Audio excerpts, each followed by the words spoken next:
खुले में नमाज अदा करने को लेकर मनाही की गई सड़कों पर या छतों पर, लेकिन यहां नमाज अदा करने के बाद देखिए इजराइल का विरोध किया गया और फिलिस्तीन के समर्थन में पोस्टर और बैनर लेकर लोग इकट्ठा हुए।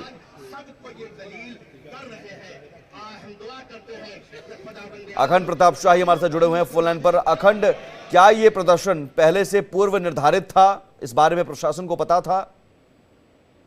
नहीं, बिल्कुल इस तरीके के प्रशासन को कोई इत्तला नहीं दी गई थी, लेकिन ये जरूर है कि जिस तरीके से शिया समुदाय में लगातार विद्रोह या शिया समुदाय मस्जिदों के सामने, इमामबाड़ों के सामने जब खास दिन होते हैं, त्योहारों के दिन होते हैं, तो इस तरीके के प्रदर्शन या कोई खास मौका होता है तो अक्सर इसको विरोध प्रदर्शन के रूप में इस्तेमाल करता है। अक्सर काले झंडे दिखाए जाते हैं, वो इजराइल को लेके, अमेरिका को लेके लगातार विरोध प्रदर्शन किया जाता है। आज भी कुछ ऐसा ही देखने को मिला। यासूब अब्बास और बल्कि यूं कहा जाए कि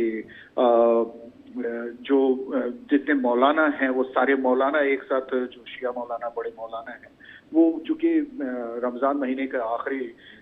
जुमे की नमाज थी और नमाज के तुरंत बाद उन्होंने इसका इस्तेमाल इस तरीके से किया कि वो अपना मैसेज दे सकें और भारी तादाद में भीड़ को साथ में लेके उन्होंने बैनर पोस्टर जलाए, बैनर पोस्टर निकाले, बैनर पोस्टर्स जलाए और इस तरीके से प्रोटेस्ट किया कि वो अमेरिका को, इजराइल को मैसेज देना चाहते हो और टेररिस्ट बताते हुए जिस तरीके से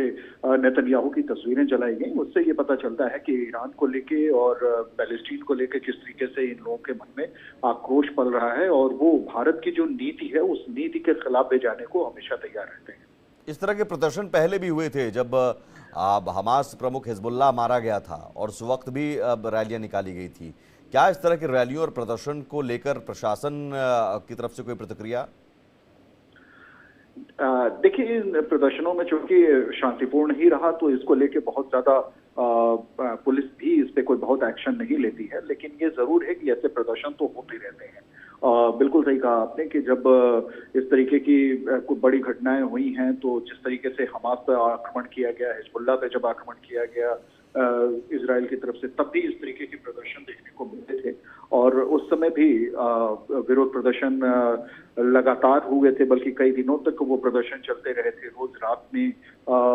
रैलियां निकलती थी, प्रदर्शन होते थे, शाम को अक्सर देर रात में इस तरीके के प्रदर्शन देखने को मिलते थे। तो ये चीजें तो जरूर देखने को मिली हैं कि जब भी इजराइल कोई कदम उठाता है, ऐसा कदम उठाता है जो फिलिस्तीन के खिलाफ हो या फिर ईरान के खिलाफ हो या फिर अमेरिका कोई ऐसा कदम उठाता है, तो चूंकि ये दोनों शिया बहुल देश हैं और